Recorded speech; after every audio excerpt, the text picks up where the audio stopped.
Vamos falar hoje sobre o capítulo 4, né, Memórias de um Brasileiro, que nasceu no mesmo ano do presidente da República Brasileira, Jair Messias Bolsonaro. Bem, meu nome é Marcelo Martins Amaral. Esse livro, né, é uma memórias, como Memórias de Adriano, do Marguerite Yourcenar, é um livro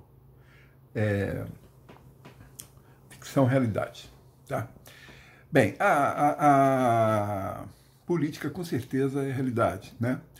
Hoje eu vou falar sobre a política, o mundo, os acontecimentos políticos no mundo na época de 1900, principalmente no ano que foi emblemático, o ano de 1961, que é o ano do boi, né, no oral chinês. E esse ano, os anos emblemáticos foram o 1961, o ano 1968, né? No caso do Brasil, foi 1964, né, que foi o movimento contra-revolucionário, que nós conseguimos implantar um regime militar, ou seja, presidentes militares eleitos pelo Congresso brasileiro, né? E vários acontecimentos, como em 1963 aconteceu a ascensão do Papa Paulo VI, que é emblemático também, né? Pelo menos na minha vida. E na vida de muitas pessoas, né?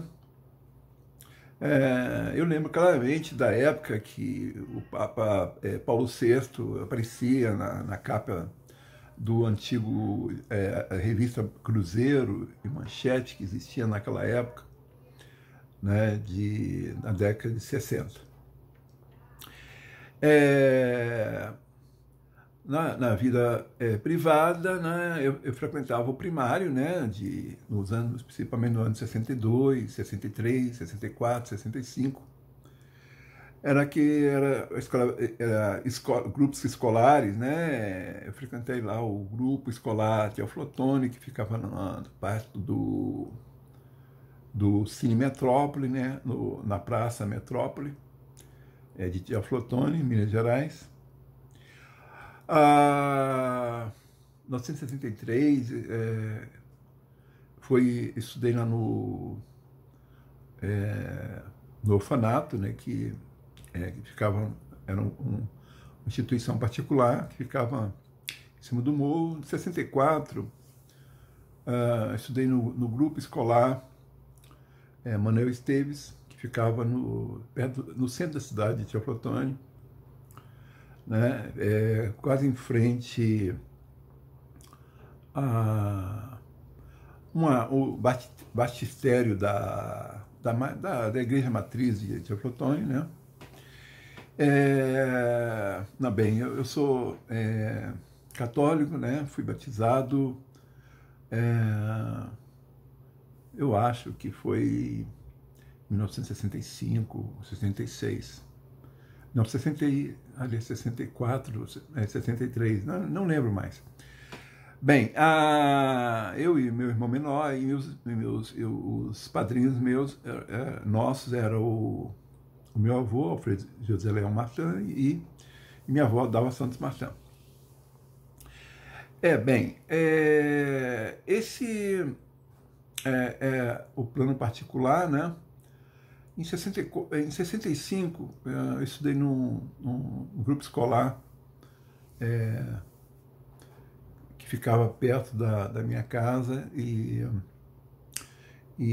perto naquela época existia ainda uma ferrovia que ligava Teoflotone até Caravelas, na Bahia, né?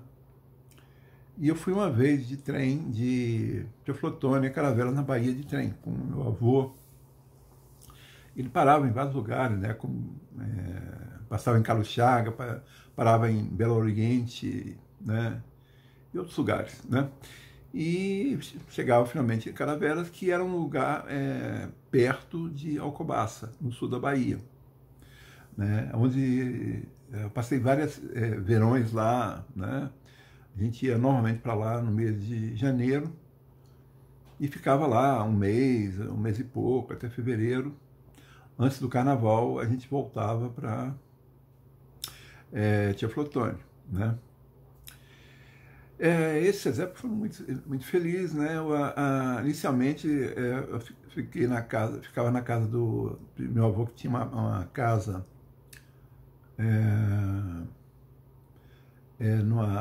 perto de uma frondosa amendoeira que existe ainda em Alcobaça, e não muito longe da igreja matriz, onde que no 20 de janeiro sempre existia a festa dos mouros contra os cristãos, né? E aí tinha lá, os cristãos eram azuis e os mouros eram vermelhos, né? E tinha aquela guerra, né, que os cristãos ganhavam a disputa, né, e prendiam os mouros, né? E essa batalha que acontece todo ano, né, em Alcobaça, em 20 de janeiro, praticamente se prolongou, se prolonga até hoje, né? Os vermelhos, né, a gente vê, não são mais os mouros, mas são os esquerdistas brasileiros, né, das organizações criminosas, PT, PSOL, PCdoB, PSB, PDT, né, de certa forma, uma parte do MDB, uma parte do PSDB, né, que estão sempre lutando contra os interesses dos cristãos, né, que somos nós, os católicos, evangélicos, e as pessoas que creem em Deus, né? E às vezes o pessoal de esquerda quer implantar no Brasil o dito socialismo, né, que na verdade é o comunismo, que afinal de contas ele vai tirar toda a liberdade que a gente tem no Brasil. O bem que a gente preza mais no Brasil obviamente, primeiro é a vida, né? Segundo é a liberdade, né? Porque sem vida e sem liberdade a gente não sobrevive. Não existe felicidade, não existe igualdade de oportunidades, não existe livre mercado, não existe, em suma, não existe nada, né? Então é isso, né? A importância da vida, da liberdade, né? Do livre mercado, né? Os indivíduos são geradores de riquezas e agentes de transformação, todos iguais perante a lei, ou seja, fim dos privilégios, né? A igualdade de oportunidades, que as pessoas têm a igualdade de oportunidade e têm meritocracia, ou seja, ganham de acordo com o mérito do seu trabalho, etc. Né? E a esquerda, eles querem implantar o comunismo, o socialismo, que significa o quê? Que é a implantação da nova escravidão, né? Só que a escravidão do socialismo e comunismo não se distingue raça, escraviza todo mundo, né? E obviamente tem a nomenclatura, né, como existe na China, que é uma elite que controla o poder, né, e tem todos os privilégios, né? E o resto do povo, no fundo, são escravos, né, do Estado. O Estado de Gandhi, né? Grande, gigantesco, burocrático, né? E corrupto. E aqui no Brasil a gente luta pela vida, pela liberdade, né? E quer o livre mercado, igualdade de oportunidades, né? A meritocracia, né? Lei de igualdade, fim de todos iguais perante a lei, ou seja, fim dos privilégios, né? Ou seja, o cidadão máximo, né? O cidadão máximo e o Estado o suficiente para manter a segurança, segurança pública, segurança jurídica principalmente, que a gente ainda não tem no Brasil, a simplicidade, ou seja, o fim das burocracias e a liberdade, né? Liberdade de empreendedorismo, etc. Como eu falei, em 1961 foi um ano emblemático, por quê? Porque houve estava o início do auge da Guerra Fria entre os Estados Unidos e a União Soviética, né? Na época, em 1961, estava na presidência dos Estados Unidos, era o JFK, John Fitzgerald Kennedy, que era conhecido como Jack Kennedy, né? E a mulher dele chamava Jackie Kennedy, né? Era uma mulher muito bonita e eles tinham um casal de filhos, né? E o John Kennedy tem um discurso famoso que ele falava: não pergunte o que o país pode fazer por você, mas sim o que você pode fazer para o seu país, né? Eu acho isso muito emblemático.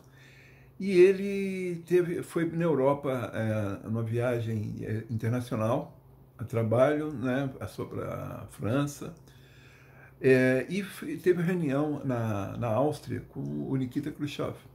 E Nikita Khrushchev pediu para ele, naquela época, para ele entregar Berlim para a União Soviética, né? Obviamente que o Kennedy nunca ia entregar. E por quê? Porque centenas e milhares de alemães estavam fugindo do leste europeu, né, da União Soviética, para a Berlim Ocidental, né? Passavam porque não existia muro. E o muro foi implantado na construção em agosto, 13 de agosto de 1961. Né? Colocaram o arame farpado, a risse com arame farpado, que não deixava mais as pessoas passarem, e começaram a construção do muro, né? Que matou milhares de alemães do leste europeu, até a sua derrubada, que foi em 1989, né? Quando houve o fim da União Soviética, né?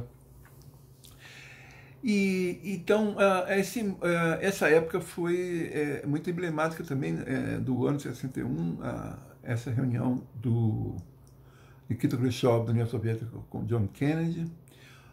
E houve vários fatos relevantes no mundo, né, esse ano. Como eu falei, é o ano do boi no horóscopo chinês, né? Então, e esse ano realmente me marcou nesse sentido. E, obviamente, também o ano de 1962, não só pelo assassinato em 22 de novembro de 1962, 1963, houve o assassinato do presidente John Kennedy, né? Mas em 1962, o John Kennedy ele fez várias, em 61, 62, implantou, houve aqueles movimentos dos direitos sociais de Martin Luther King, que ele vários projetos de lei que foram aprovados, dando direitos aos afro-americanos, né, que eles chamavam os negros americanos, e também direitos de salário igual de homens e mulheres, e raça, né, branco e negro, ou seja, existia essa diferença nos Estados Unidos em 1961, para você ter ideia. E o Kennedy fez várias transformações, né, nos Estados Unidos. E enquanto isso, a União Soviética, o Nikita Khrushchev, né? No ano de 1963 foi emblemático que em agosto entrou no Papa, como eu falei, o Papa Paulo VI, né, que me marcou de forma indelével, pela sua forma de gerenciar Vaticano, né? Pela sua fé cristã, né? E, ou seja, o Brasil, naquela época, era muito mais católico do que cristão em si. Hoje em dia, existem muitas pessoas evangélicas, né? Porque houve uma mudança substancial no Vaticano, principalmente depois da morte do Papa João Paulo II, né? Bem, então é isso. E eu, num plano particular, né, eu estava nesses grupos até o 1965 no Felipe Caldas, e em 1966 fazer o exame preparatório de admissão na escola lá de Dona Eni e Dona Neide, né, aquela escola Santo Antônio, se não me engano. E eu passei no exame de admissão, entrei no colégio estadual Alfredo Sá em 1966, 67, né, no primeiro ano de ginásio. Aí eu cursei em 68 segundo ano, 69 terceiro ano, 1970 o quarto ano de ginásio, no colégio estadual Alfredo Sá. E nesse colégio tinha um diretor, chamava Libório Zimmer, e ele foi... existiu no início da Flotone o Instituto... um curso de inglês, né? Que tinha uma professora que iniciou o curso, mas ele continuou o curso. Ele foi meu professor de inglês, e eu aprendi inglês graças a esse, o professor Libório Zimmer e a professora Salute, um nome assim, né? Era uma senhora bonita, né? E em 1971, né, eu vim para o Rio de Janeiro, né? Eu vim morar em Copacabana, eu morava na Avenida Atlântica em 1910, em cima da Boate Bolero, e estudava no Colégio de Aplicação da Universidade Federal do Rio de Janeiro, e o apartamento dava de frente para a praia de Copacabana, né? E aí não existia, a praia de Copacabana não tinha sido duplicada ainda, ficava perto do Hotel Copacabana Palace, né? E foram uns felizes, anos muito felizes da minha vida, particularmente. E também, depois fica fazendo retrospectiva, foi uns anos muito felizes do Brasil. Na verdade, para todos nós, né, que éramos cristãos e católicos e evangélicos, etc., pessoas que são pessoas de classe média que cumpria a lei, etc., não queria fazer nenhuma atividade terrorista, etc. Foram uns anos muito felizes. O Brasil é um país que crescia muito, tanto assim que em 1964 o Brasil estava na 49ª posição de PIB, e quando o João Figueiredo entregou o governo em 1985, o Brasil já estava no oitavo. O Brasil já tinha a oitava economia do mundo, né? E esses anos mais felizes, porque foram os anos do presidente Emílio Garrastazu Médici, né? Os anos do presidente que eu considero que ele é estatista, né? Ou seja, queria a expansão do Estado, etc., etc., do general Ernesto Geisel. Foram anos felizes também, mas não foram tão felizes, porque havia muito a intervenção do Estado, né? E aí o Brasil começou a sua crise, principalmente em 1979, né? Com a segunda crise do petróleo. Então é isso. Então esse é o quarto capítulo, né? No quinto capítulo eu vou falar mais sobre os eventos internacionais, né?